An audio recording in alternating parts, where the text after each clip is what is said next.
l'édito de Djemeldine Benchenouf. Salam alaikum, Azul Fillaoun, bonsoir. J'espère que vous n'êtes pas à table, parce que notre sujet d'aujourd'hui n'est pas très ragoûtant, pour le moins qu'on puisse dire. Désolé. Alors, regardez cet ustensile.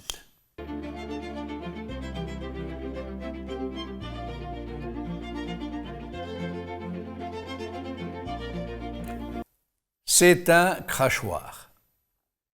Jusqu'à la fin du XIXe siècle, dans tout l'Occident, dans certains établissements publics comme les cafés, les hôtels ou les gares, l'on mettait cet objet à la disposition de ceux qui voulaient cracher leur tabac à chiquer.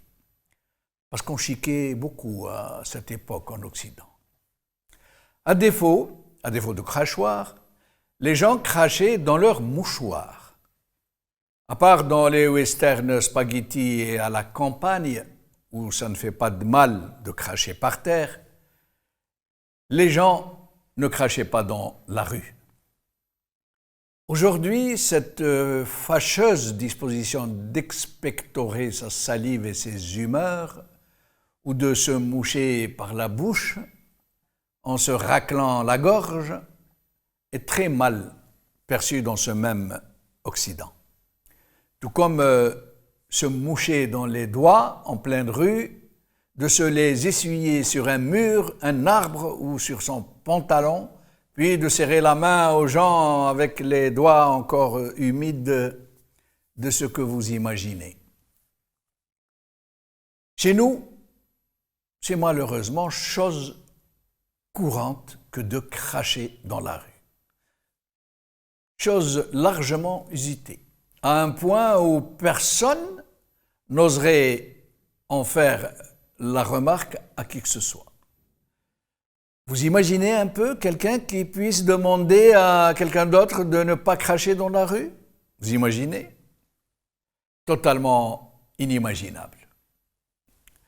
Mais qu'en plus de l'aspect dégoûtant de cette écœurante habitude sociale, la science ait entre-temps découvert que le crachat favorise la transmission des maladies contagieuses n'a pas pour autant dissuadé nos braves vidangeurs.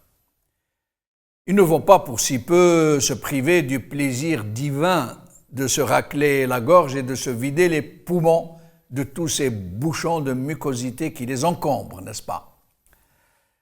En plus de le faire sur le trottoir devant tout le monde, procure toujours une satisfaction sans égale. C'est du vrai machisme, de la rejla tonitruante. Avez-vous vu jamais une femme cracher dans la rue? À moins que cela ait changé depuis le temps, mais je n'en ai personnellement jamais vu quand j'étais au pays. Curieux, n'est-ce pas? Ce qui n'est pas le cas de tous ceux-là qui ont une moustache dans la tête. Ces cracheurs qui sévissent bruyamment et sans aucune retenue dans les endroits publics, dans les cafés, les bars, les bus, les gares routières, les aéroports et jusque dans les salles d'attente des médecins. Pas besoin de faire une enquête pour savoir que le gros des troupes parmi les cracheurs se recrutent au sein des adeptes de la chemma, tabac à chiquer.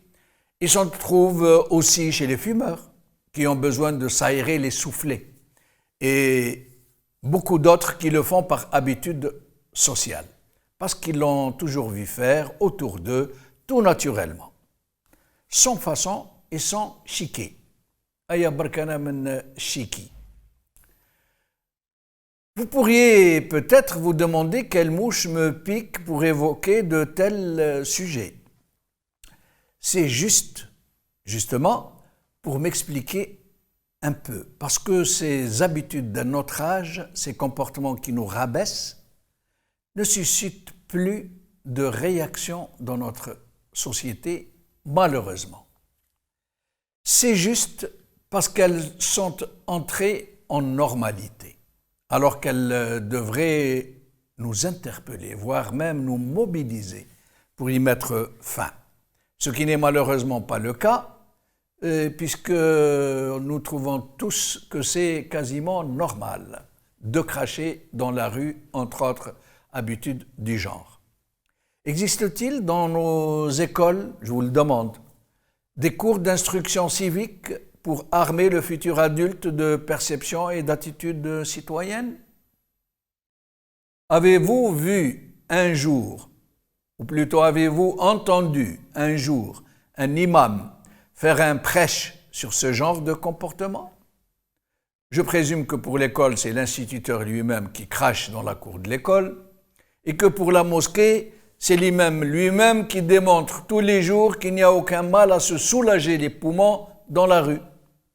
Alors, en attendant de réapprendre l'urbanité, de comprendre ces petits riens qui font de nos cités des décharges publiques à ciel ouvert, alors, crachons, crachons, qu'un mollard impur abreuve nos trottoirs.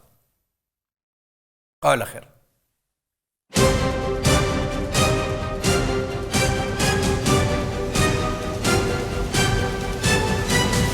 L'édito de Djemeldine Benchenouf.